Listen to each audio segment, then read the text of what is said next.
c'est le secteur des dômes. Oui, c'est ça. On voit les dômes de dos. On voit des anodes, là, aussi? Oui.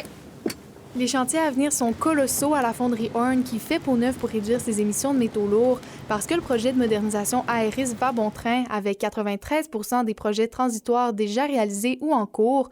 La cible est d'atteindre une concentration moyenne d'arsenic dans l'air de 65 nanogrammes par mètre cube cette année et de 45 l'an prochain. La première année était principalement dédiée aux étapes préliminaires d'ingénierie pour pouvoir localiser les bâtiments, commencer les spécifications au niveau des équipements et du procédé.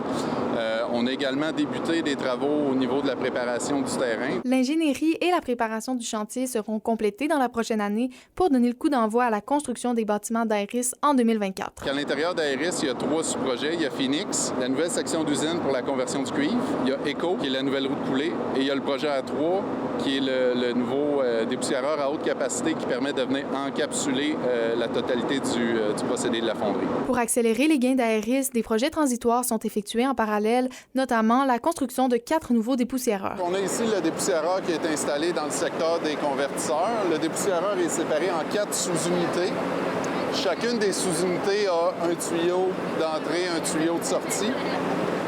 Donc, les tuyaux de sortie sont ceux qu'on voit à l'extérieur, qui sont des courtes cheminées. La moyenne d'arsenic dans l'air pour le premier trimestre s'est élevée à 74,6 nanogrammes par mètre cube. Ces résultats ont été comptabilisés entre le 16 mars et le 16 juin dernier.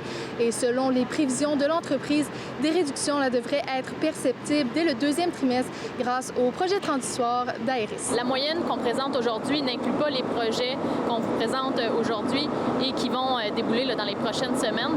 Donc, c'est pour ça que c'est vraiment le 2e trimestre qui va nous permettre de voir les premiers gains. Les projets Aeris vont nous amener à 15. Par contre, on continue à venir investiguer, comprendre où sont les autres sources pour nous amener le plus bas taux possible. Le plan de modernisation représente des investissements de plus de 500 millions de dollars et la participation de 173 entrepreneurs, dont 74 de la région.